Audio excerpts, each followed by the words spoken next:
Muito bem, estamos iniciando nossa aula em Esdras, estamos em Esdras capítulo 1, falando sobre o tempo da restauração, um tempo maravilhoso, né, para a gente pensar depois de tanto tempo, nesse caso aqui 70 anos, mas nós estamos vivendo uma época agora de séculos, milênios de cativeiro, de estarmos longe da nossa herança. Então, é um tempo muito longo quando nós pensamos em restauração, em sair de fato da Babilônia e voltar para a herança, voltar para o propósito de Deus, ver a casa de Deus reconstruída. Então, é um tempo que nos enche de bastante alegria, expectativa, esperança. Nas últimas aulas temos falado bastante sobre a proclamação de Ciro nos primeiros versículos do capítulo 1, e agora nós vamos passar para a resposta. Ciro fez uma proclamação, Ciro foi usado por Deus, foi despertado por Deus para liberar, para proclamar e dizer: vocês podem voltar, e teve todo esse foco sobre a casa de Deus. E agora nós vamos ver sobre a reação, sobre o que o povo fez, o que precisava ser feito, o que foi feito de fato para preparar o retorno. O retorno vai acontecer, vai descrever mais no capítulo 2. Mas aqui nós vamos ver assim as preparações, as mobilizações para que esse retorno acontecesse. Então vamos orar, pedindo a bênção de Deus, que possa acontecer algo semelhante. Nós não sabemos, às vezes, aplicar exatamente. Nós estamos entrando em períodos em que parece que é tudo menos restauração, parece que tudo que tem no horizonte aponta para um período de tribulação, de anticristo, de coisas assim difíceis, mas ao mesmo tempo a Bíblia fala muito sobre uma grande colheita, sobre um grande testemunho da parte do povo de Deus. Então, Deus nos mostre, que Deus revele como essa restauração pode acontecer no nosso tempo. Senhor, realmente é algo que deve encher o nosso coração de estímulo, de despertamento, só de estudar isso, só de olhar assim, para esse relato histórico, de ver como o povo ficou assim, encorajado, como eles se levantaram, como foi algo assim, um tempo kairos, um tempo em que finalmente chegou o momento de sair desse lugar de distância, de estar longe, exilado da sua terra, do seu propósito, da sua aliança com Deus, e de poder voltar e de poder ter esse propósito de edificar a tua casa. Senhor, pedimos que o Senhor também estimule o nosso coração, e que nós possamos estar prontos e preparados para aquilo que o Senhor quer fazer. Pedimos isso em nome de Jesus. Amém.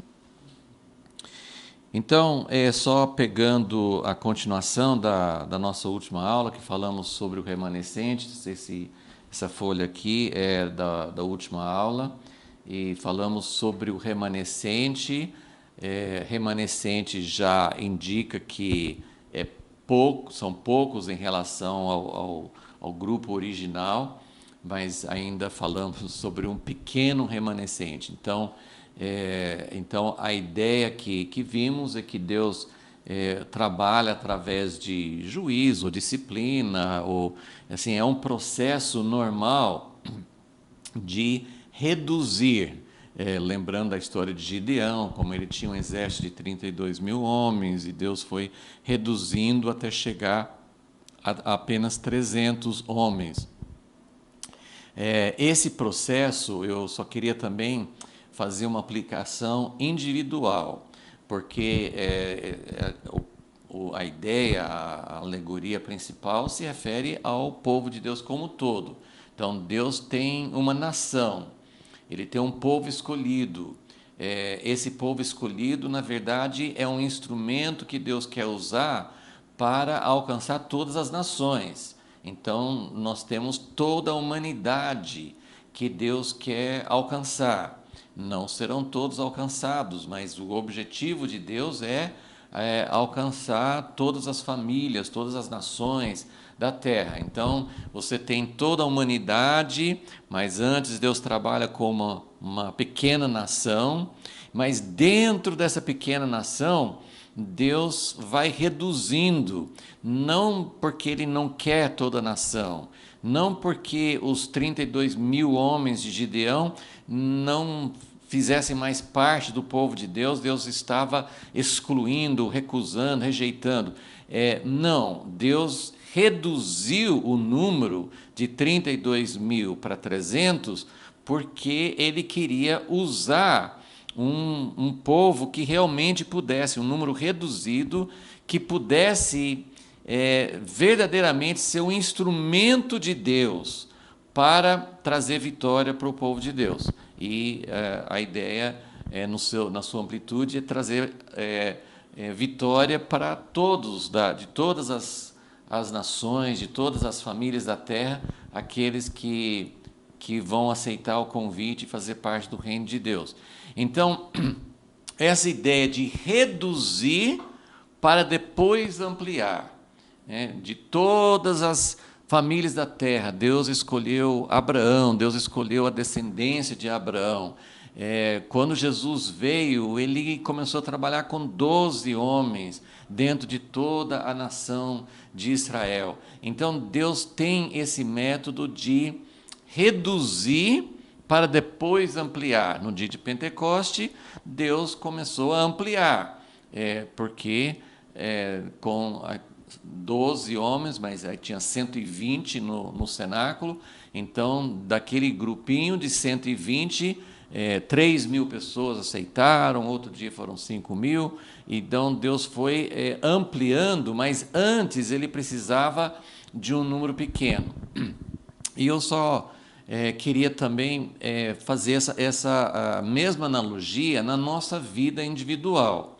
E Jesus fala sobre isso em João 15, quando ele fala sobre a videira e os ramos, e ele fala sobre a necessidade de podar, né? E isso é uma coisa que pessoas que trabalham com vários tipos de plantações, eu me lembro bastante do meu irmão que trabalhava com plantação de tomate em Goiás, e ele sempre usava essa ilustração também para compartilhar as verdades de Deus, porque o tomate, o pé de tomate, ele produz naturalmente muita folhagem, ele produz muitos ramos, e a gente poderia pensar, puxa, quanto mais ramos, quanto mais folhagem, mais forte a planta fica.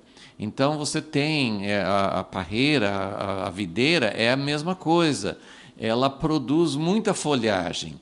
E cada broto, cada ramo que vai produzindo, poderia se dizer, olha, quanto mais ramos, mais fruto vai dar. Mas não é verdade.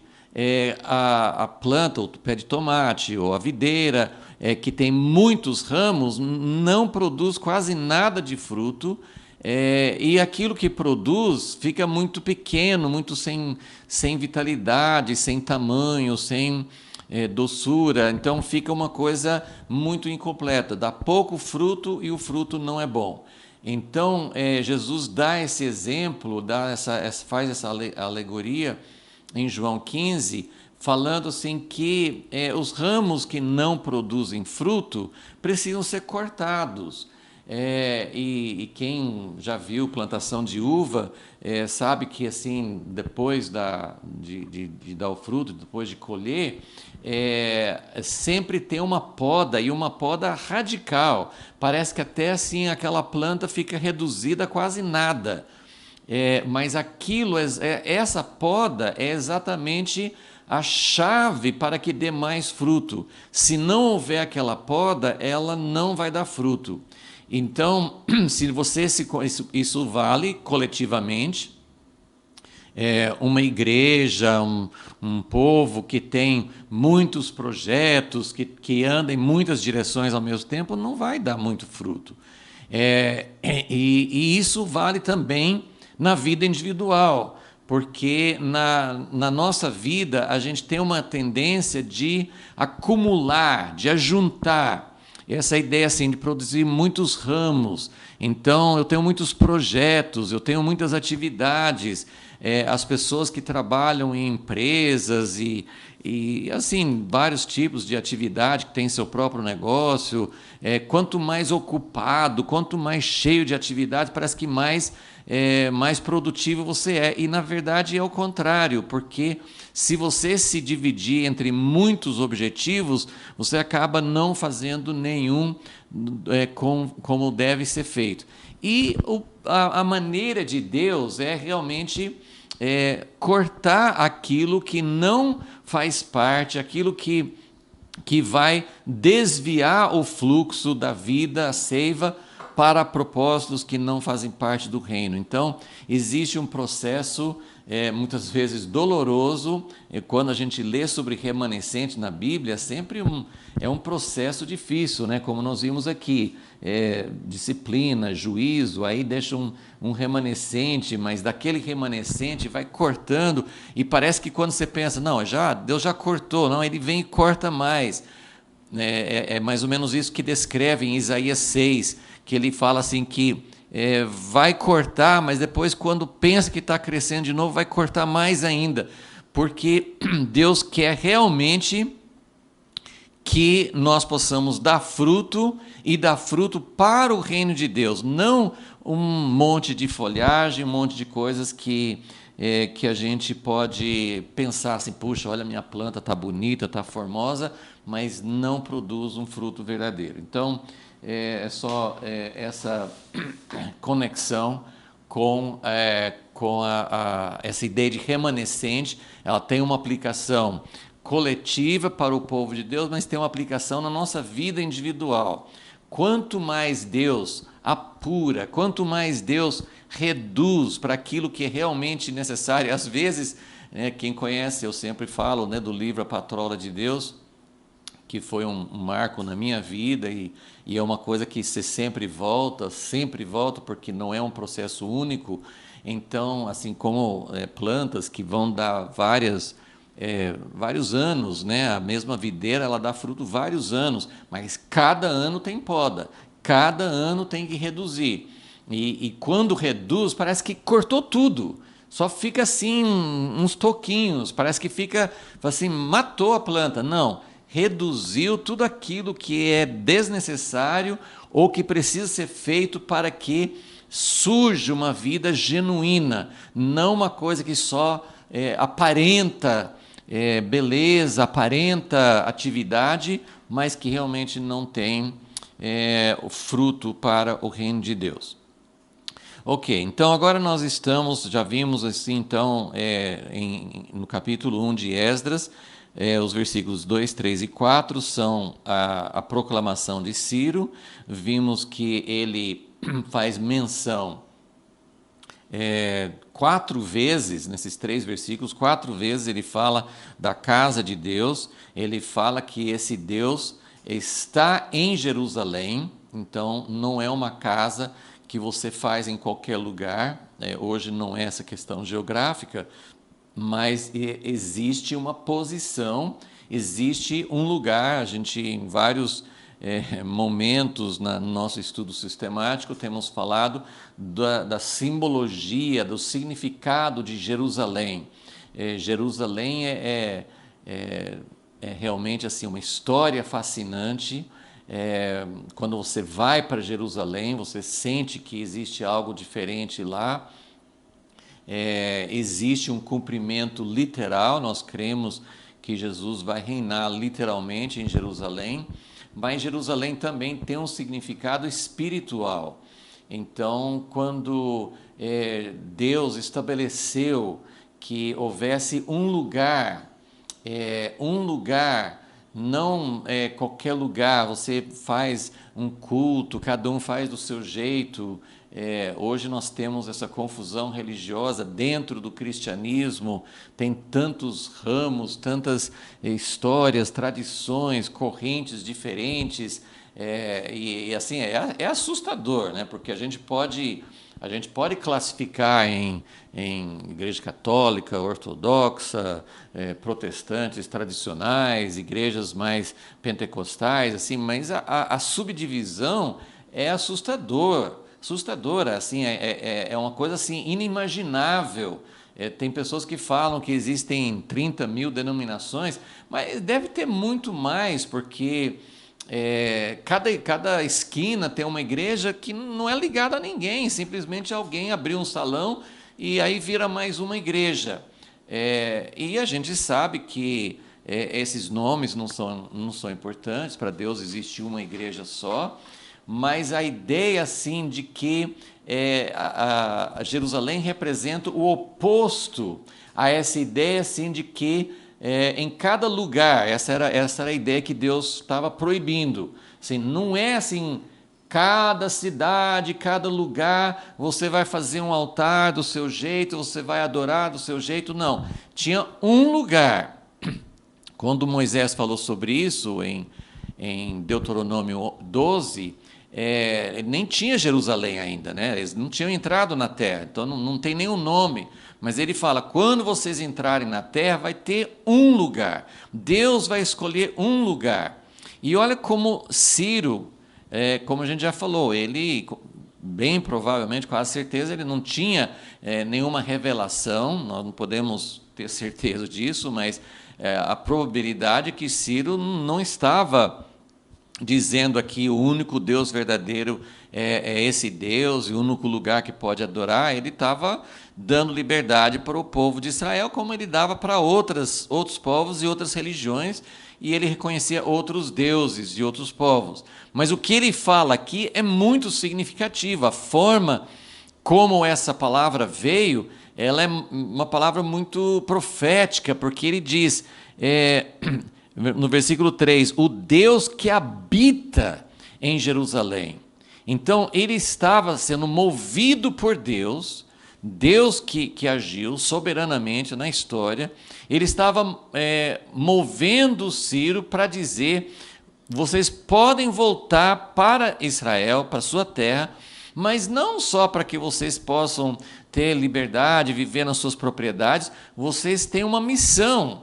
E essa missão, então, foi dada por Deus através do rei Ciro, um rei pagão, e estava dizendo, vocês precisam construir uma casa para Deus em Jerusalém, porque esse Deus habita em Jerusalém. Agora, lembrem bem, nós estamos falando aqui sobre um período no final do cativeiro, e nós vimos no livro de Ezequiel que Deus retirou sua morada de Jerusalém. Deus foi embora, né? Tem aqueles capítulos 8, 9 em Ezequiel, em que Ezequiel vê a glória de Deus indo embora.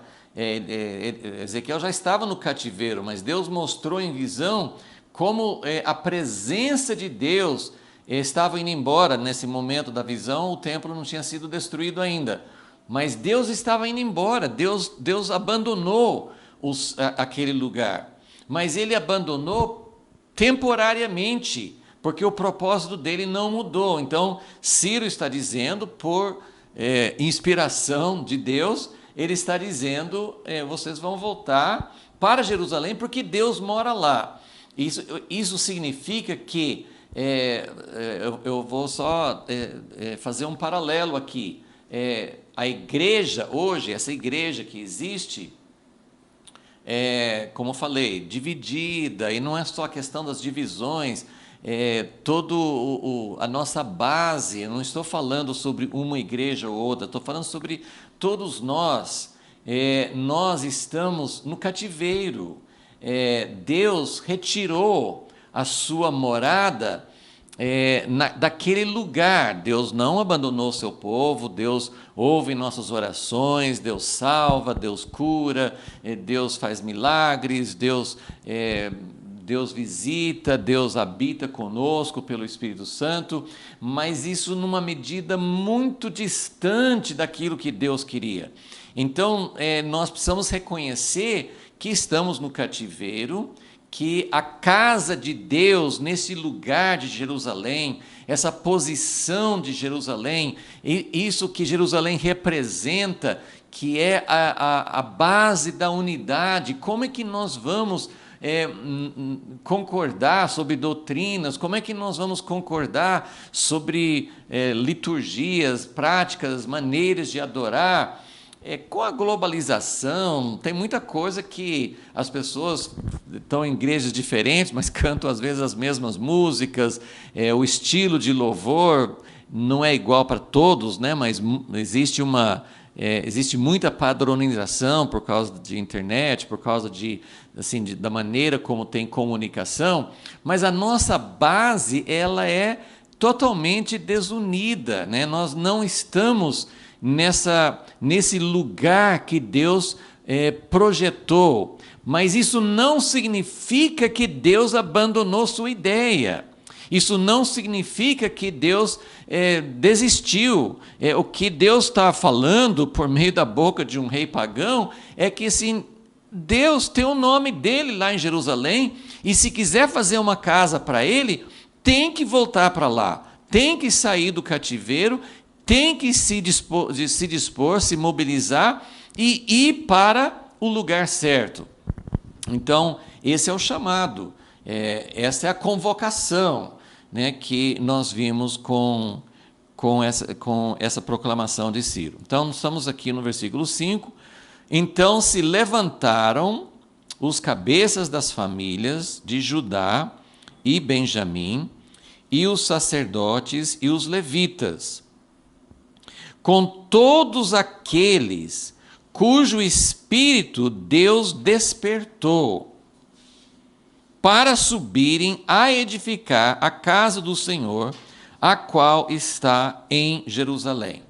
Então, nesse restante do capítulo, né, que é um capítulo curto, né, até o versículo 5, fala sobre várias coisas que foram acontecendo, que precisavam acontecer, para que, a partir do versículo 2, o povo já pudesse sair no seu retorno para Jerusalém. Bom, a primeira coisa que nos chama a atenção é que Deus despertou. Então, essa palavra é usada 2 vezes nesse capítulo. No primeiro versículo, Deus despertou o coração de Ciro, ou o espírito de Ciro. No versículo 5 aqui, Deus despertou um grupo, um remanescente. Não foram todos os que tinham ido para o cativeiro, mas Deus despertou. Então fala que houve a proclamação e se levantaram, quer dizer, um grupo se correspondeu ao chamado. Opa, né? Ouviu o chamado e se dispôs. Então, nós temos sempre um grande mistério que ninguém vai saber explicar. O meu entendimento é que Deus não vai mostrar para nós esse segredo, esse funcionamento misterioso da relação entre Deus e o homem. Porque o homem não consegue fazer as coisas sem Deus, é impossível. E aqui, nesse capítulo, nós temos muito claramente a iniciativa de Deus. Deus despertou Ciro. Agora, Ciro tem algum mérito no fato de ter respondido, de ter correspondido a esse despertamento? Provavelmente sim. Mas nós não entendemos exatamente como é que funciona. E aqui, no versículo 5, algumas pessoas se levantaram. E aí, assim, a descrição é que, em resposta a essa proclamação, vários líderes, cabeças das famílias. A família, naquela época e naquela cultura, era muito mais do que uma família que chamamos assim uma família nuclear, né? Uma família assim, casal e filhos, né? a família era praticamente um clã, assim, né? Era uma família estendida, incluía assim, né, o patriarca e a sua esposa e vários filhos casados e primos e tias, sei lá, assim, tinha assim, a família, ela tinha uma organização muito mais ampla do que só um casal e os filhos. Então, esses cabeças das famílias eram pessoas assim de mais idade, que eram avós, que eram pessoas assim que representavam um grupo maior. Então, a sociedade, ela era organizada por famílias, ela não era tão individualizada. Hoje a gente não consegue nem unir os pais com os filhos quando são adultos, assim, cada um tem sua própria cabeça, anda na sua própria direção. Naquele tempo era assim, todos seguiam diretrizes, todos seguiam assim, quando tinha uma decisão, a gente não sabe exatamente como eles faziam, mas vamos supor que tinha um cabeça de família que representava, sei lá, 6, 7, 8, 9, 10 núcleos, né, casais né, assim, que eram parentes, então representava 50, 60, 70 pessoas naquela família. E o patriarca, né, o líder da família, ele dizia: olha, Ciro proclamou que nós podemos voltar, então nós estamos decidindo que nós todos vamos voltar. Eu não sei se era necessariamente todos obedeciam, todos seguiam, a gente não tem dados para dizer, mas de maneira geral a coisa funcionava assim. Eles andavam mais como blocos, eles seguiam juntos. Então, a organização por famílias. Então, os cabeças das famílias, e aqui fala do grupo que constituía Judá, né? O reino de Judá, que era Judá, Benjamim e os levitas. Então, lembra assim, na história antes do cativeiro, os dois reinos, né? Israel no norte com 10 tribos e Judá com Benjamim e os levitas no sul. Então, esse conjunto aqui era basicamente a organização, a distribuição que tinha ido para o cativeiro. Então, eram famílias, cada família tinha cabeça, e eram de Judá, Benjamim, os levitas. Sendo assim, por isso que sempre fala assim que as 10 tribos ficaram perdidas, porque aqui não fala de um retorno específico das 10 tribos, mas existem poucas menções, mas, por exemplo, no início do Evangelho de Lucas, fala de alguém, Simeão, não, acho que Ana, né? Ana era, em Lucas 2, fala no tempo de Jesus, né, que ela era da tribo de Aser. Então, era uma das 10 tribos. E sempre, nos livros, principalmente de crônicas, fala que durante o tempo que ainda tinha as 10 tribos e depois que eles foram para o cativeiro, muitas pessoas das 10 tribos foram para Judá. Então, Judá já juntava ali remanescentes de outras tribos.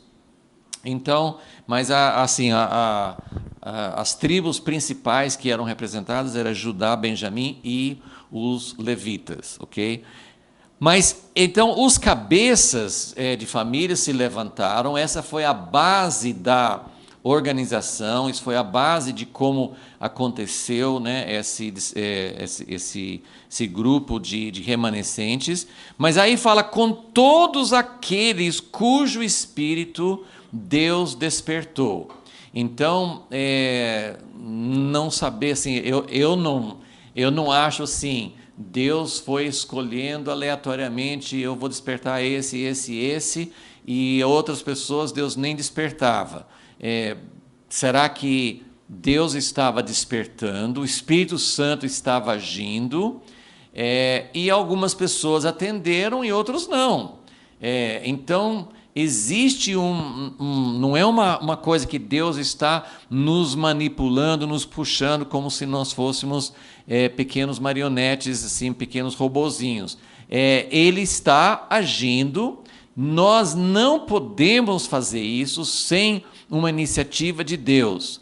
Então, vamos entender uma coisa clara, a gente tem falado sobre isso, não preciso repetir muito, mas vamos lembrar que Deus havia determinado 70 anos, então Deus tinha um tempo no seu cronograma. Não adiantaria um grupo dos exilados dizer, gente, eu acho que já deu tempo, vamos voltar, é hora de restauração. Não, isso tinha que partir de Deus. Então, esse capítulo de Esdras mostra muito a soberania de Deus, a iniciativa vem dele. Então, Deus despertou o coração de Ciro, Deus disse que era hora, Deus fez sair a proclamação, e agora Deus está despertando as pessoas.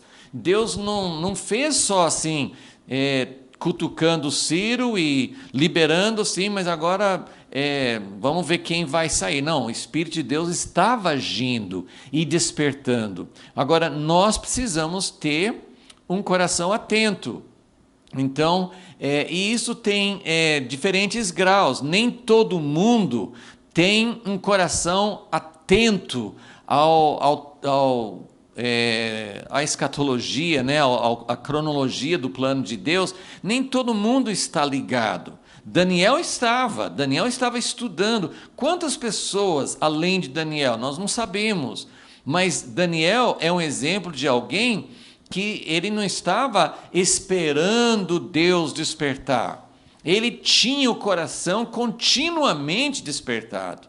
E antes que acontecesse, ele já estava olhando as profecias e dizendo, será que não é tempo, Deus? Então, ele estava atento, isso é uma coisa importante. Agora, outras pessoas serão despertadas depois, mas o importante é realmente cultivar um coração atento a Deus. Então, quanto mais nós tivermos um coração que está ligado aos propósitos de Deus, quanto mais o nosso coração está dizendo, assim, aquele exemplo de Davi, que estava tudo bem na vida dele, ele tinha vitórias, ele estava prosperando, estava tudo maravilhas para ele. E ele disse, mas Deus, eu estou preocupado com o Senhor não tem uma casa. Daniel estava vivendo bem, ele não estava sendo... ele passou por momentos de perseguição, de perigo, mas de maneira geral Daniel estava vivendo uma vida relativamente tranquila na Babilônia. Mas ele estava atento, porque para ele não estava bom. Ele não estava assim, eu tenho que comer e beber, eu tenho uma casa, está tudo fluindo bem. Ele tinha esse ímpeto, ele tinha esse anseio por Deus e pela causa de Deus. Então, quem que Deus vai despertar?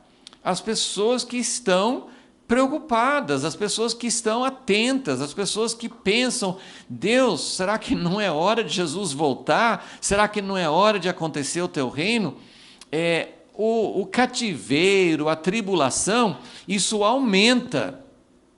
Mas veja bem, nesse momento da história, nesse livro de Esdras, a perseguição tinha acabado, não tinha mais perseguição, eles estavam relativamente tranquilos, mas veio um despertamento, veio um momento de dizer, é tempo de voltar, e Deus foi coordenando todas as coisas. Então, nós temos aqui um tempo favorável e um tempo que Deus estava fazendo com que tudo apontasse na mesma direção. Então, pode parecer fácil, mas É incrível quanto que nós podemos ser cegos, mesmo quando Deus está abrindo todas as portas, nós podemos dizer, eu não estou sentindo nada, eu acho que não é hora de voltar, é muito perigoso e pode não dar certo. A gente pode ter uma atitude totalmente contrária se a gente não tiver um coração. E como nós já falamos também na última aula, no versículo 4, ele fala sobre ser peregrino. Então, a coisa muito importante de alguém que vai ser despertado é ter um estilo de vida e uma atitude de coração de ser um peregrino. Peregrino é aquele que não sente que esse é o seu lugar. Eu quero mostrar um termo que vai ser bastante usado aqui, no versículo 11, no último versículo do capítulo 1, ele fala assim, quando os do exílio subiram de Babilônia para Jerusalém. Então, nós temos essa palavra peregrino, né? Abraão foi um peregrino. Então, Deus falou assim, olha, eu vou te dar essa terra, mas ele estava na terra que Deus falou que ia dar, mas ele não tinha possessão ainda. Mas o exilado é muito pior.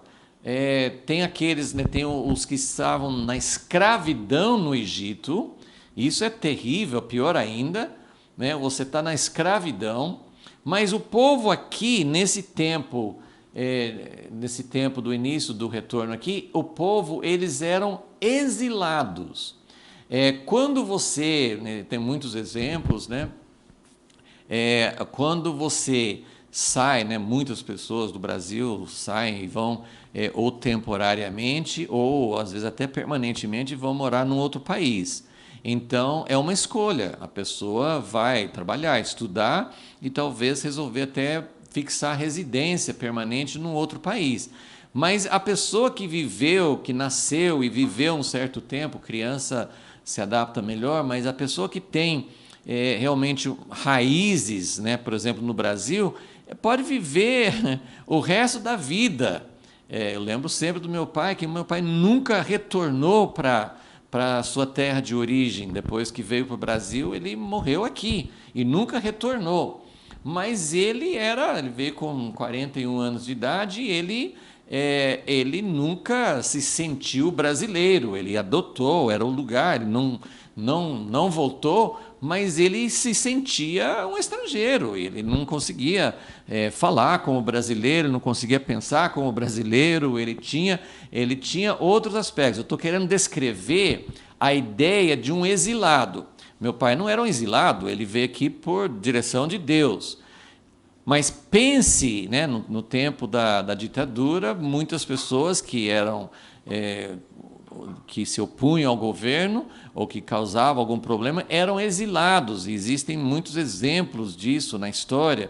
Uma pessoa exilada é uma pessoa que é obrigada a ir para um outro lugar e não pode voltar. E tem aquele Salmo 137 que ele fala assim, a gente está na Babilônia, o pessoal pede para a gente cantar uma música nossa, mas nós temos tristeza enquanto não tiver Jerusalém de volta.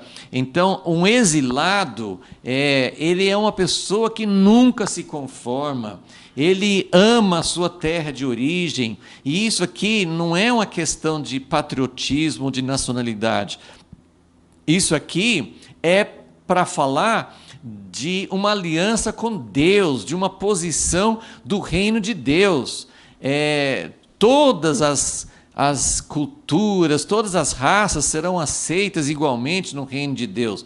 Mas enquanto nós estivermos debaixo de um domínio, de um sistema que é antagônico a nós, que é estranha, que é contrário, tudo que fala de opressão, de não fazer para o bem, de não ter igualdade, de não cuidar das pessoas necessitadas, de não permitir aquilo que realmente Deus nos criou para ser, tudo que nos faz viver dentro do sistema contrário, é para nos fazer sentir como exilados. Nós somos exilados. Então, se a pessoa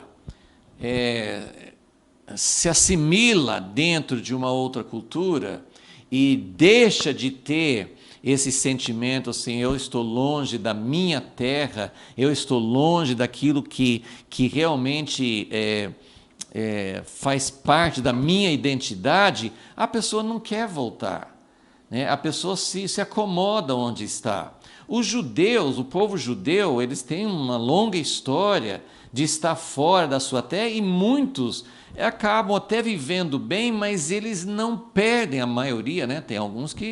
Tem muitos judeus que perderam a identidade, se sumiram, ninguém sabe mais que eles são judeus.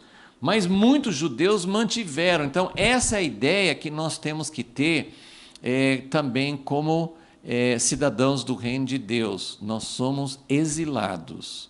E enquanto nós não pudermos viver no reino de Deus, nós não vamos nos sentir em casa, nós não vamos sentir que pertencemos. Esse é um longo assunto e hoje tem um conflito grande, tem países que estão enfatizando muito o patriotismo, o amor à pátria, e eu acho que cada povo tem que amar e defender e ser favorável à sua cultura, mas existe algo que é contrário ao reino de Deus.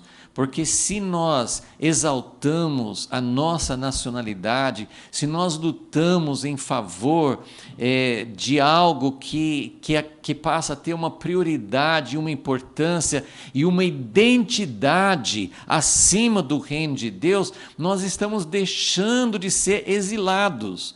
Então, o que eu estou querendo dizer que esses que Deus despertou, com certeza, eu estou até fazendo algumas suposições que não estão, nem tudo está explícito aqui nessa passagem, mas eu estou usando a palavra do versículo 4, que são pessoas, o remanescente, são aqueles que estão peregrinando, são aqueles que não sentem que são permanentes, não sentem que eles fazem parte, que agora não, agora essa aqui é a nossa pátria, nós vamos defender Babilônia ou Pérsia, não, aqueles que são peregrinos, aqueles que são exilados, precisam realmente dedicar e cultivar essa ideia, porque são essas pessoas que serão despertadas, né?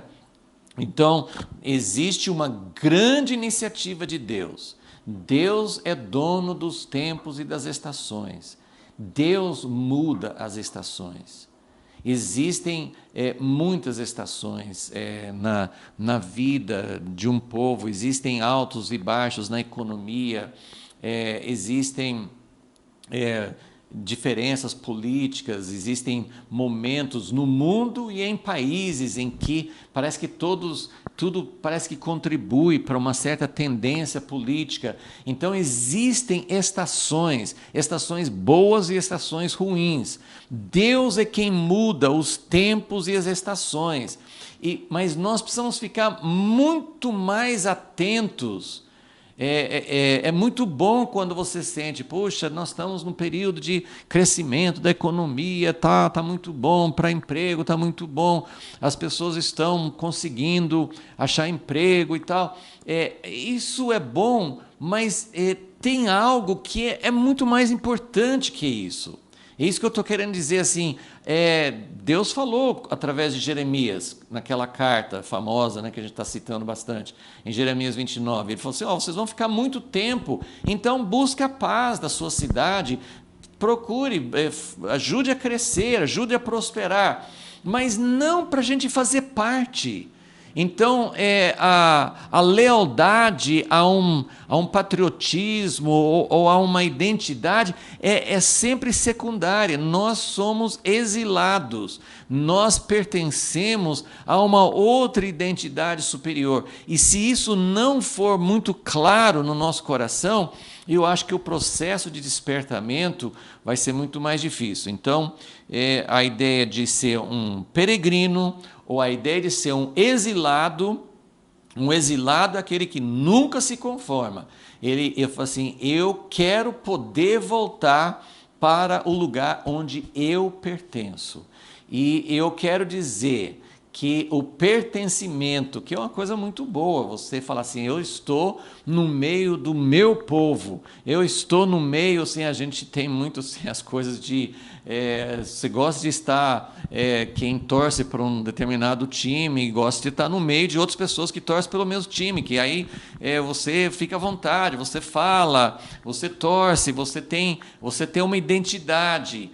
Mesma coisa em relação à política ou a quem pensa sobre outras questões, né, que nos definem, ou a própria nacionalidade. A gente gosta de pertencer, mas o pertencer verdadeiro é ao reino de Deus, porque Deus nos criou para ser um povo diversificado. Deus ama as raças, as culturas, a diversidade. Então, Deus não é contra a gente fazer parte de uma determinada cultura.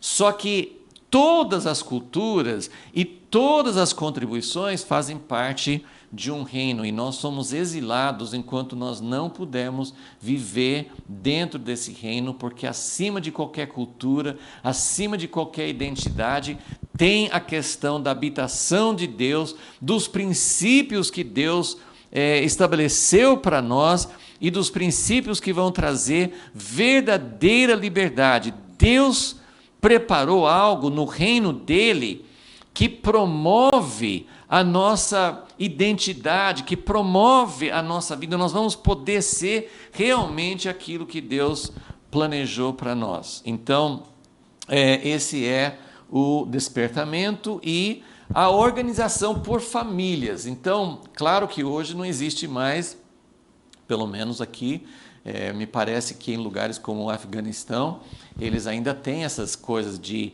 chefes tribais e clãs, assim funciona muito mais através da lealdade a essas chefias, essa organização tribal, do que eles não têm, me parece, né, um sentimento tão assim, Afeganistão, nós somos, assim, pelo que eu entendo, assim, eles são muito mais assim, eu pertenço a uma tribo, eu pertenço a um clã.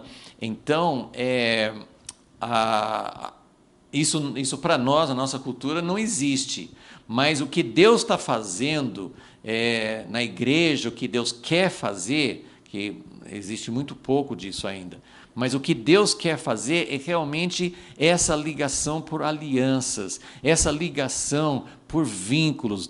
Deus quer formar verdadeiros vínculos, ligações de comunhão, de realmente um ajudar o outro, ter um vínculo, ter um relacionamento de família. Porque são as famílias que vão conseguir voltar para Jerusalém. Se não tivermos famílias espirituais, e não estou falando sobre um sistema de células ou de grupos de discipulado, são todas tentativas muito boas e algumas têm dado algum resultado, mas enquanto for sistema, não funciona, porque no final das contas, o que realmente liga as pessoas? É a ligação familiar, é a aliança que existe, né? Hoje até as famílias estão bem esfaceladas, mas Deus está querendo restaurar e formar vínculos verdadeiros. Então, essa organização por famílias também é um aspecto muito importante da preparação, da mobilização para voltar. É claro que eles não começaram a organizar a família quando veio a proclamação. Isso era algo que já existia. Muito bem. Então, agora, vamos ver, versículo 6. Eu vou voltar, antes de ler o versículo 6, eu vou voltar para o versículo 4 na proclamação de Ciro. Ele falou assim, na proclamação, ele falou assim: todo sobrevivente, que faz parte do remanescente, onde quer que seja peregrino. Então, ele já tinha falado. Quem está aí, quem estiver ouvindo a voz, quem estiver sendo despertado, pode voltar. E aí ele fala no versículo 4, e eu ordeno, o rei está ordenando, está dizendo, aonde tiver essas pessoas, em cada lugar tem um grupinho, tem algumas pessoas que vão se dispor a voltar e fazer parte desse grupo que vai edificar a casa de Deus. Aí ele fala, no versículo 4, então todo sobrevivente, os homens do seu lugar, então, aqueles que moram em Americana, né? Se tivessem, aqui tem várias pessoas que estão se dispondo a voltar. Então, as pessoas daquele lugar, ele não especifica se são pessoas do povo judeu ou se são as pessoas de outras origens, de outras nacionalidades. Mas ele fala assim, os homens do seu lugar o ajudarão com prata e com ouro, com bens, com gados, afora as dádivas voluntárias para a casa do Senhor.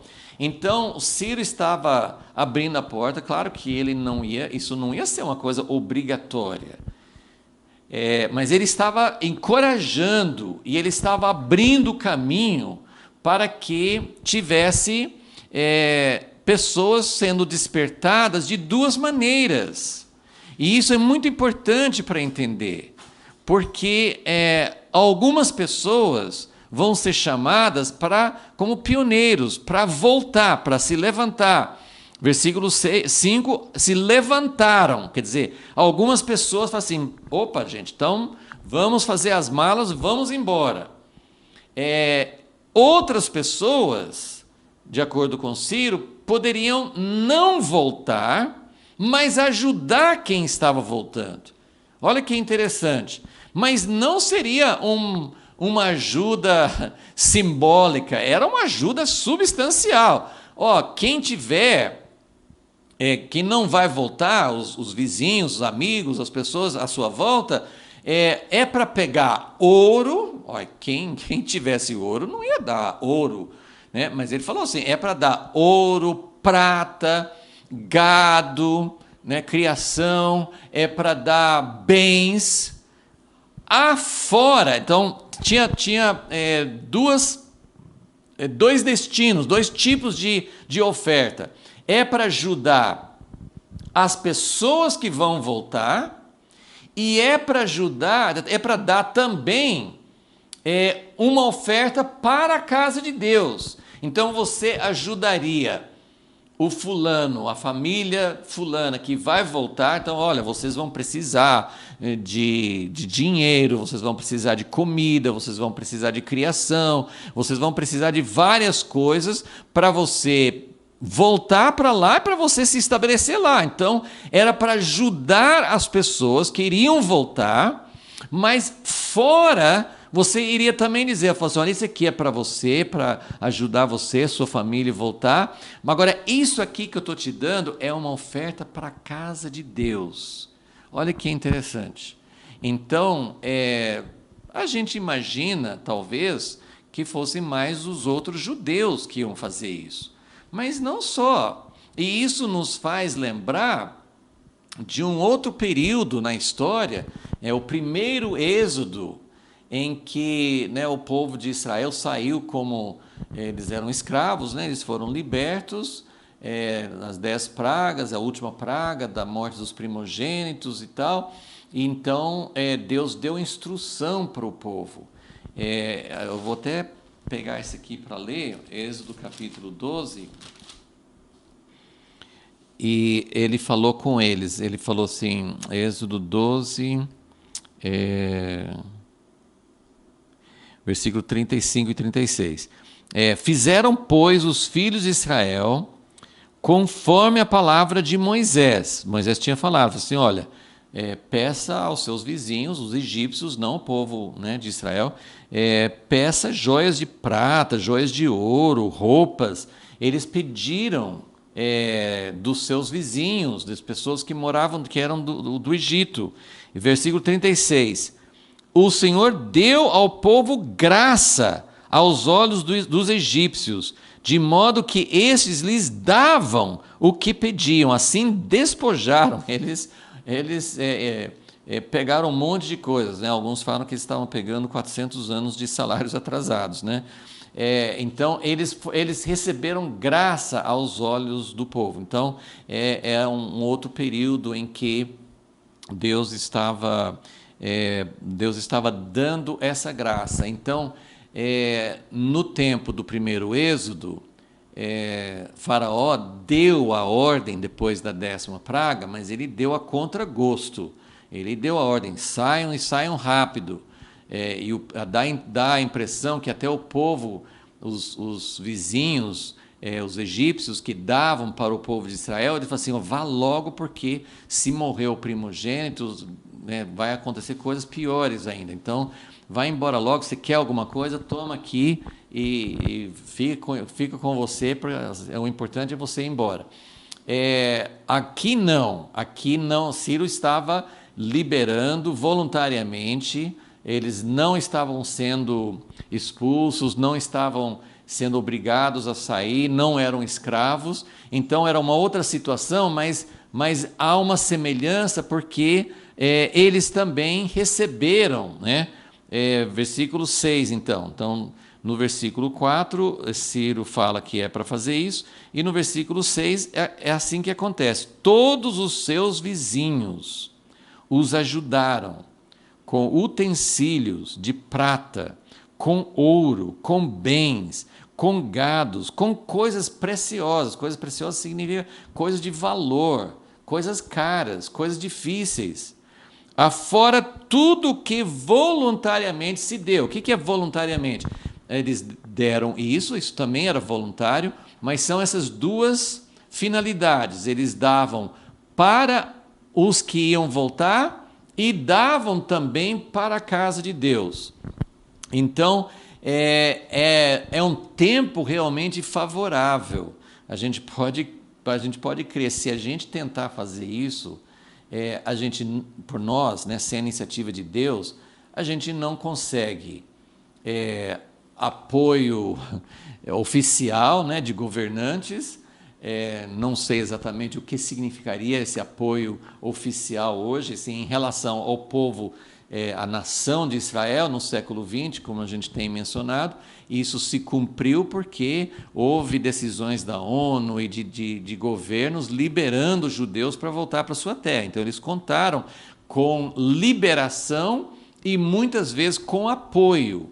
E o que aconteceu na nação com o retorno dos judeus para a terra de Israel, aconteceu exatamente isso. Muitos judeus que, até hoje, judeus que ficaram bem de vida, judeus ricos, que permaneceram em países da Europa, dos Estados Unidos, Brasil, outros lugares, pessoas que tinham recursos, não voltaram para Israel, mas ajudaram substancialmente. Israel, a nação de Israel nunca seria, hoje é uma nação próspera, tem recursos, tem tecnologia, tem exércitos, tem aviões e armas de guerra, tem também indústrias. Israel é uma nação pequena, mas é uma nação próspera.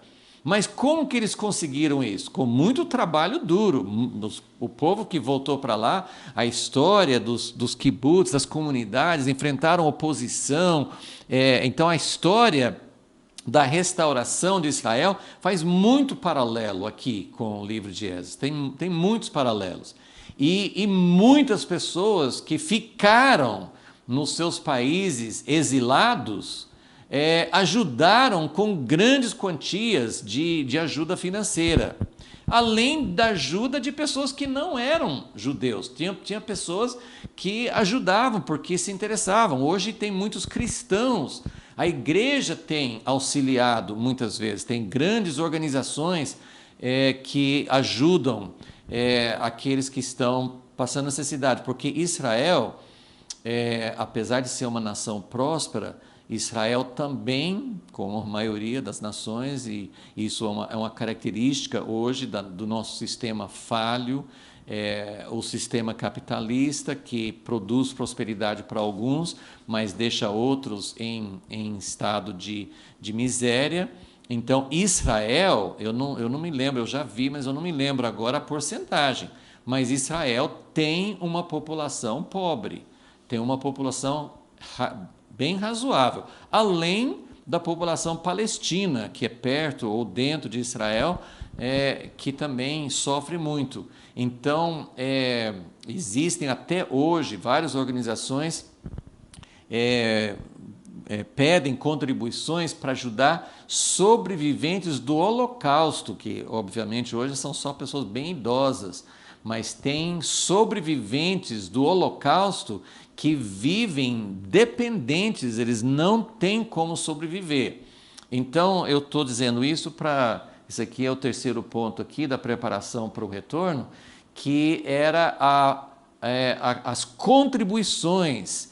Isso é muito importante entender, que Deus chama algumas pessoas para se dedicar, mas isso, por exemplo, dentro da própria igreja, do povo de Deus, algumas pessoas muitas vezes vivem 100% do seu tempo, ministério de tempo integral, servem a Deus, os propósitos de Deus, e outras pessoas ajudam financeiramente, isso principalmente em termos de missões. Pessoas deixam o seu lugar de origem, seu conforto, sua estabilidade, e vão lá para um lugar inóspito, difícil, de outra cultura, e só podem fazer isso porque outros estão na retaguarda ajudando. Então, nós temos, claro, a necessidade da retaguarda por oração, mas também a retaguarda por contribuições. Então, é isso que estava acontecendo aqui no versículo 6. Deus chama algumas pessoas para fazer isso. Pode não parecer assim, às vezes alguns falam assim, eu prefiro ganhar dinheiro, eu estou trabalhando, eu vivo bem e não fico enfrentando riscos, mas isso tem que ser um chamado de Deus, e tem que ser realmente dentro de um chamado. Algumas pessoas... muitas pessoas contribuem, um valor às vezes pequeno, mas que ajuda, mas existem pessoas que dão muito mais do que 10, 20, 30%, né? Então é um chamamento, e a pessoa encara aquilo não como estou fazendo isso com o que sobra e eu quero viver bem, não é uma escolha assim, mas é realmente uma dedicação para dizer o meu chamamento. Deus abriu uma porta, Deus me deu a bênção de poder ter provisão, de ter sustento financeiro, e eu quero ajudar de uma forma muito substancial. Esse chamado, a pessoa que contribui com um pequeno valor, é mais ou menos aquela história, estou fazendo nada além do mínimo necessário, né? A pessoa que dá uma pequena oferta, uma pequena porcentagem do que recebe, isso é normal, isso todo mundo é para fazer. Agora, um chamado para dizer assim, realmente eu vou dedicar o meu tempo, Deus me deu portas, Deus me deu condições de ganhar muito mais do que é necessário para mim, e eu quero investir pesadamente, porque o meu coração é realmente voltado para ajudar. Eu não vou voltar. A gente tem um grande exemplo de Daniel, que não voltou. Nós não sabemos exatamente os motivos, pela idade, porque ele tinha uma posição lá, que Deus, ele sentia que era para ele ficar lá, nem sabemos quanto tempo ele viveu depois desse período, ele estava vivo nesse momento aqui, mas ele tinha uma posição, Deus estava usando a vida dele dentro daquele chamado e naquele lugar. Então ele permaneceu ali. Eu tenho certeza que para ele era uma tristeza não poder voltar.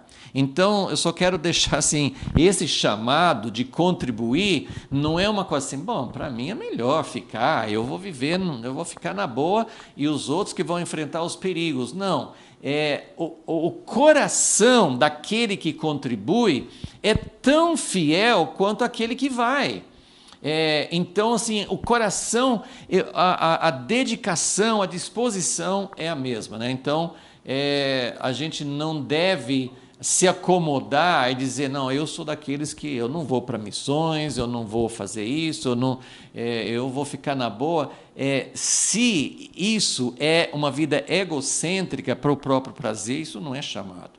Mas se eu entendo que Deus me chamou para o seu reino, Deus me chamou para investir, então aquilo que você está fazendo deixa de ser uma coisa que você faz por si mesmo, mesmo que seja, lógico, tudo correto, você prover para a sua família, mas há um propósito muito além disso. Então, é isso que estava acontecendo aqui. Então, Deus estava despertando corações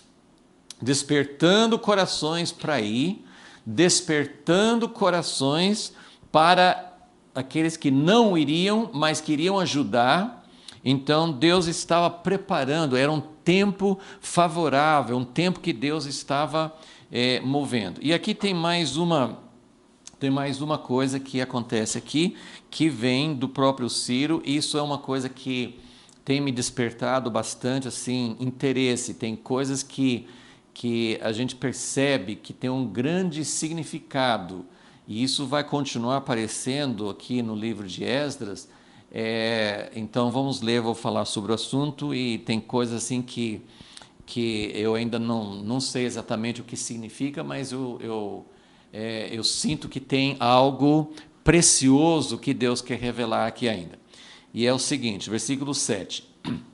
Além disso, então, além de tudo isso que já que está acontecendo para mobilizar, além disso, tirou o rei Ciro os utensílios da casa do Senhor, os quais Nabucodonosor tinha trazido de Jerusalém e posto na casa de seus deuses.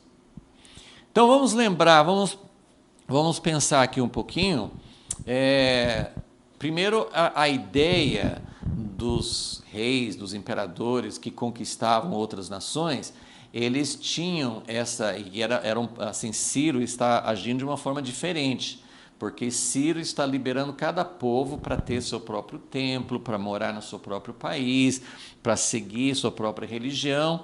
Então, Ciro está agindo de uma forma diferente, mas os da Assíria, da Babilônia, essas outras nações que conquistavam, eles tinham a ideia assim, cada povo tinha um deus. Então, se Babilônia estava conquistando outros povos, isso significava que os deuses, geralmente era plural, os deuses da Babilônia eram mais fortes do que os deuses dos povos conquistados. Então é mais ou menos como a pessoa que compete nos esportes, então ele vai juntando troféus, e ele tem na sua casa um monte de medalhas e outros troféus que ele ganha, para assim, são um mostruário, são uma exibição de tudo que ele conquistou. Então, o rei da Babilônia, ele trazia para os templos dos seus deuses, ele trazia os troféus de outras nações. O que eram esses troféus? Muitas vezes eram imagens, porque as outras nações tinham templos, e dentro daquele templo tinha uma imagem do seu Deus. Então, o rei da Babilônia, no caso, conquistava um determinado povo e trazia o Deus daquele povo para dentro da casa do seu templo, do seu Deus. Então, isso mostrava que o Deus dele era mais forte do que esses outros que estavam ali. Agora, em Israel, Judá, não tinha imagens, dentro do templo não tinha imagens, mas tinha muitos utensílios, tinha muitos vasos. Então, vamos voltar só uma página, quem está em Esdras 1, só voltar uma página para 2 Crônicas 36. Aqui é interessante, uma coisa que eu mesmo não tinha notado muito antes. Em 2 Crônicas 36, nós temos as 3 deportações, as 3 levas de três etapas do cativeiro. Então, nós temos aqui, segundo Crônicas 36, fala do rei Jeoiaquim, no versículo 5. Versículo 6, subiu contra ele Nabucodonosor, levou para a Babilônia. Versículo 7, Nabucodonosor também levou alguns dos utensílios da casa do Senhor para a Babilônia e os colocou no seu templo em Babilônia. Então, isso aqui é a primeira etapa. Isso aqui foi a primeira leva, foi nessa leva que Daniel foi para a Babilônia. Então, a primeira etapa, a primeira deportação, ele levou pessoas, mas ele levou utensílios, não levou todos. Mas olha só como nas 3 deportações vai falar sobre isso. Agora, mais adiante, nós temos aqui, versículo 10. Agora é outro rei, Joaquim. Tem Jeoiaquim e tem Joaquim. Não é fácil, né? Então, Joaquim, versículo 10, na primavera, o rei Nabucodonosor mandou que o levassem para a Babilônia, juntamente com os mais preciosos utensílios da casa do Senhor. Então, segunda deportação, mais alguns utensílios da casa do Senhor. Cada vez, por enquanto, ele não destruiu o templo. Ele só está levando embora, e eu só queria chamar a atenção como é interessante, isso aqui é só falando do cativeiro, mas se você começar a olhar desde o tabernáculo no deserto, o templo, quando Salomão construiu, sempre fala dos utensílios. Então tinha, Salomão fez muitos utensílios de ouro, de prata. Eles tinham que ter as coisas para cuidar dos sacrifícios, tinham que ter as coisas para cuidar das lâmpadas, tinha vários utensílios para cuidar de lâmpadas, tinha os utensílios do altar de incenso, tinha muitos utensílios, eram as coisas que se usava, para colocar uma oferta de vinho, tinha cálices, tinha muitas coisas que eram usadas. O sacerdote, ele tinha que se separar para servir ao Senhor, mas o que o sacerdote ia fazer dentro da casa de Deus para fazer as coisas que precisava fazer lá, se ele não tivesse utensílios? Ele tinha que ter. E esses utensílios eram coisas de muito valor. Então, esse é o segundo. Agora vamos ver o terceiro. Então, a partir do versículo 11 de 2 Crônicas 36, já é o último rei, Zedequias. E ele se rebelou no versículo 13, e aí versículo 17, Deus entregou todos eles nas mãos de Nabucodonosor. Versículo 18, todos os utensílios da casa de Deus, grandes e pequenos, os tesouros da casa do Senhor, os tesouros do rei e dos seus príncipes, levou para a Babilônia. Então, olha que coisa interessante. São 3 deportações e 3 etapas, 3 vezes. Agora essa última, sim, eu não vou ter tempo para ler agora, mas em 2 Reis 25, de 15 a 17, fala muito detalhadamente de todos os utensílios. Tinha coisas enormes, tinham pilares de bronze, eles tiveram que quebrar, mas as coisas pequenas eles levaram tudo embora. Então, eu quero meditar com vocês só rapidamente. Esse tema vai voltar, então nós não vamos terminar esse assunto, porque esses vasos e utensílios eles vão aparecer de novo. Mas antes eu quero ler mais um texto, no capítulo 27 de Jeremias. Jeremias 27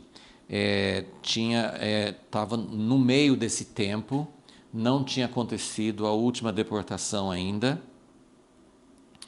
E nesse tempo, Jeremias estava sempre falando, olha, Deus vai, vocês não estão atendendo a voz de Deus, era para se submeter, para não resistir o rei da Babilônia, mas tinha profetas falando com alguns que já tinham até ido para a Babilônia e os que tinham ficado.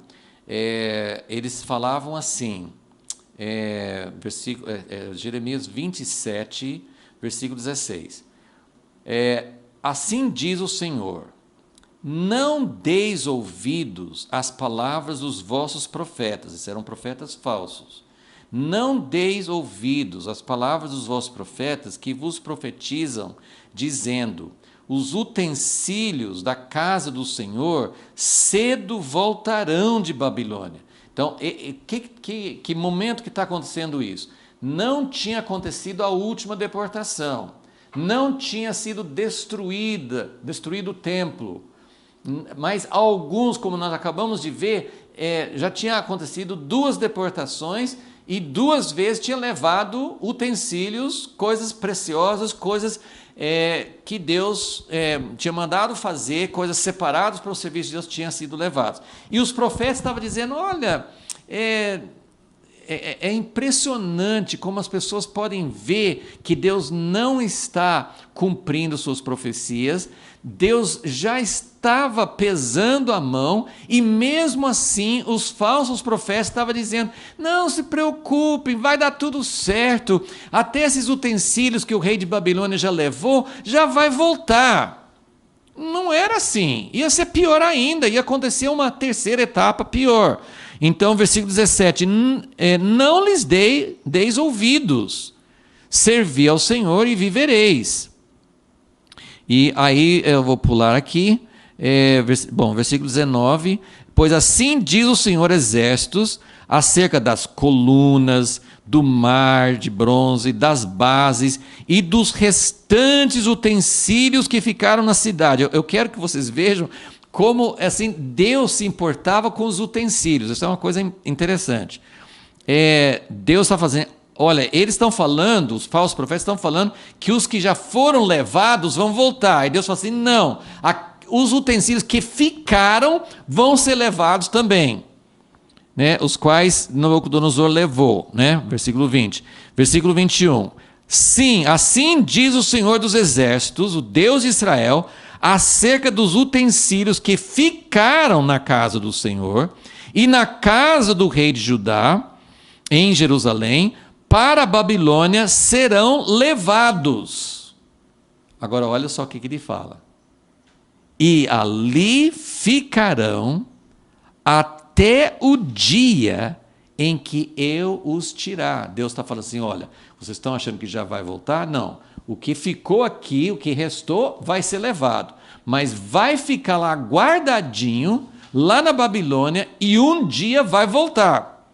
Então os farei subir e os tornarei a trazer a este lugar. Então Deus está falando assim: olha, os utensílios vão para o cativeiro também, e as pessoas, né, as pessoas e os utensílios, e vão ficar até o dia que voltar. Então vamos agora voltar para Esdras capítulo 1 e vamos ver se Deus cumpriu a sua promessa de restaurar todos esses utensílios. Então nós estávamos no versículo 7, então o rei Ciro tirou os utensílios da casa do Senhor, os quais Nabucodonosor tinha trazido e pôs na casa de seus deuses.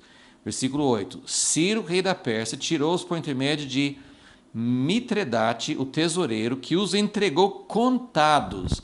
Olha, eles eram organizados, eles tinham tudo catalogado.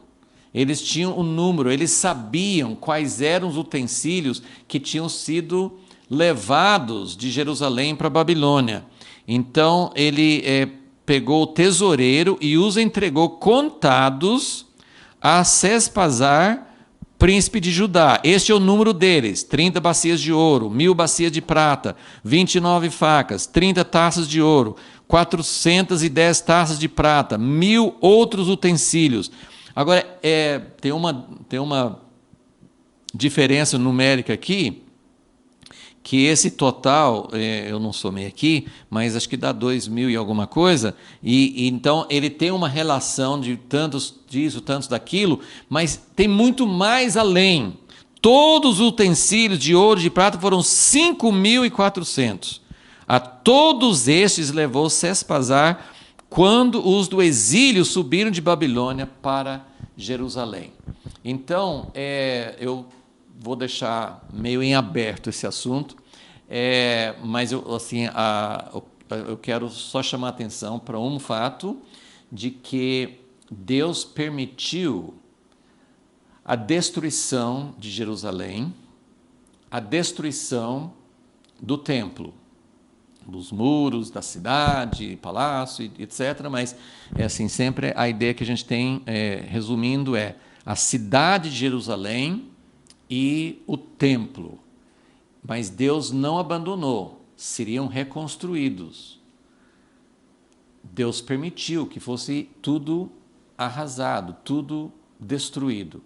Agora, os utensílios da casa de Deus, todos esses 5.400 utensílios que foram levados em 3 etapas de Jerusalém para a Babilônia, todos esses utensílios foram preservados. Lembra lá na história de Daniel 5, quando aquele rei Belsazar quis fazer uma festa, ele pediu para trazer os utensílios da casa de Deus. Eles usaram para prestar homenagem aos deuses e para se divertir e para festejar. E já estava caminhando para isso, mas Deus ficou muito irado com aquela atitude. Os utensílios da casa de Deus, Deus estava cuidando. A minha grande pergunta, assim, por que tanto cuidado de Deus com esses utensílios? Todo aquele templo, tudo que foi feito lá em Jerusalém foi destruído, eles iam ter que achar um jeito de reconstruir. Agora, os utensílios não foram perdidos, os utensílios foram guardados. Então, quando eu penso no significado da casa de Deus, sempre lembrando que nós temos sempre 2 cumprimentos. Tem um cumprimento mais literal. Eu não sei muita coisa, não tenho uma clareza. Para mim, para muitas pessoas é super claro que vai ter um novo templo em Jerusalém. Até alguns que acham que vai ter um novo templo no tempo do anticristo, depois vai ser destruído de novo, depois quando Jesus voltar vai ter outro ainda. Tem aquela visão de Ezequiel, de um templo, uma visão lá. Então, tem muitas ideias sobre uma restauração literal da casa de Deus em Jerusalém. Mas eu estou focando agora mais no sentido espiritual. Deus tem esse cumprimento do seu povo, da nação de Israel, da cidade de Jerusalém, mas Deus também tem uma restauração da herança do seu povo, do reino de Deus, porque aquilo que é visível, ele também tem uma ligação muito grande com aquilo que é o conteúdo, que é o significado espiritual. Então, a casa de Deus, a Bíblia fala, no Novo Testamento, fala que nós somos pedras vivas. Então, a própria casa é feita de pessoas. Naquele tempo, tinha uma casa física, tinha sacerdotes, que eram pessoas, sacerdotes, mas tinha utensílios. Então, hoje nós temos a casa que é feita de pessoas, nós temos sacerdotes que continuam sendo pessoas, mas nós temos também utensílios que são necessários para que o sacerdote faça a sua função. Então, na minha meditação, no meu olhar aqui, Senhor, que são esses utensílios que foram guardados e que vão ser restituídos? Eu pus a palavra aqui, restituição.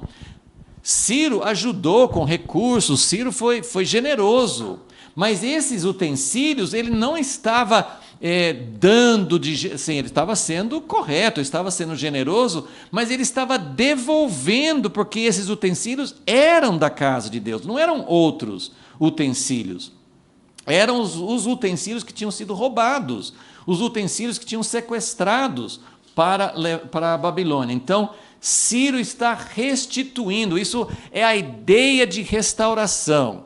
E eu só quero colocar assim uma sugestão, uma coisa que ainda estou investigando e perguntando. Peço que pergunte a Deus junto comigo, se alguém tiver também uma iluminação, uma ideia. Mas a casa de Deus, que são pessoas que vão formar a habitação de Deus, os sacerdotes que ministram dentro dessa casa, mas os sacerdotes precisam de utensílios. Como é que o sacerdote vai cuidar dos sacrifícios, dos pães, das lâmpadas, do incenso, para tudo aquilo lá e para talvez muitas outras coisas que a gente nem sabe, eles precisavam de utensílios. E para mim, esses utensílios são dons, são funções, são capacidades. O sacerdote, ele não consegue fazer algo para Deus sem ter também os recursos de talentos, de dons, de ministérios, de capacidades que Deus dá. E essas capacidades foram sequestradas para serem usadas no reino da Babilônia. Essas funções, pensem em inteligências, em capacidades, pessoas, vamos pensar numa coisa assim, quantas coisas, quanto dinheiro e quanta capacidade os países ricos estão gastando para produzir armas de destruição. E lembra o que Deus fala sobre o reino dele? Em Isaías 2, ele fala assim que o reino milenar, o reino que Jesus vai estabelecer, vai haver paz, não vai haver mais guerra, e todos os instrumentos de guerra, espadas e lanças, vão ser transformadas em utensílios para a lavoura, para o benefício das pessoas. Então, quantas capacidades, quantos dons, quantos recursos financeiros, olha quanta coisa que está assim na Guerra Fria, um lado e outro desenvolvendo armamentos, capacidade de armas nucleares. Até hoje nós temos essas corridas, cientistas trabalhando noite e dia para conseguir armas de destruição. Então nós temos Babilônia que sequestrou aquilo que Deus deu para as pessoas, aquilo que é sagrado, aquilo que deveria ser usado para o benefício do reino de Deus, está sendo usado para a Babilônia, está sendo colocado na casa dos deuses da Babilônia, dos deuses pagãos, dos deuses da guerra, da destruição, da exaltação humana. Mas todas aquelas coisas que Deus deu para nós não foram perdidas, não foram assim, cadê os utensílios? Vão ser devolvidos. E que coisa maravilhosa, essa restauração vai trazer de volta. E tem textos que falam sobre isso, especialmente Isaías 60, fala assim que a riqueza, que os recursos, que as contribuições do mundo inteiro vão ser devolvidos, vão ser trazidos para a casa de Deus. Então é uma visão realmente de Deus abrindo as portas e trazendo de volta, não foi perdido, estão guardados ali, está sendo usado para o mal, se eu estou fazendo uma analogia correta, mas estão ali honrando os deuses falsos, estão ali honrando aquilo que destrói, aquilo que traz divisão, aquilo que oprime, estão sendo usados para isso. Mas imagine só se tudo, é tão maravilhoso você pensar em cientistas, o que eles descobrem sobre o funcionamento da vida, aquilo que eles descobrem sobre vencer doenças. É maravilhoso o que Deus dá. E em outras áreas de conhecimento, tem tantas invenções, tem invenções simples, que às vezes podem beneficiar, que podem purificar a água no Nordeste. Tem tantas coisas maravilhosas que Deus deu e que Deus vai restaurar. Então, esse é o tempo de restauração. Existem várias etapas, vários momentos. Estou falando sobre uma consumação no tempo do milênio, mas eu creio que, de alguma forma, eu ainda não sei exatamente, claro, ninguém sabe exatamente como Deus vai trazer restaurações e restaurar, mas o tempo, isso nós vamos falar em próximas aulas, assim, como esse tempo de edificar a casa de Deus é um tempo maravilhoso, é um tempo em que as pessoas doam. Não existe um tempo semelhante. Quando foram fazer o tabernáculo, quando foram fazer o templo, quando a causa é a casa de Deus, as pessoas doam, Deus toca e o nosso coração corresponde. Você não daria tudo se você soubesse que era a causa de Deus, mas quando tem um programa de televisão, quando tem uma missão, quando tem um império, quando tem um projeto humano, você fala assim, não sei, parece que é uma causa boa, mas a gente não sabe se o governo usa bem, a gente não sabe se a igreja usa bem, a gente não sabe se o dinheiro é realmente utilizado. Então, quando você não sabe, você não doa, mas a causa de Deus vai despertar essa volta para Jerusalém, essa causa da casa de Deus vai nos despertar. É um momento kairós e, de alguma maneira, em algum momento, ou em vários momentos, isso vai acontecer, é a nossa esperança. Deus, nós cremos que vai chegar o momento de edificar a tua casa, de sair de Babilônia.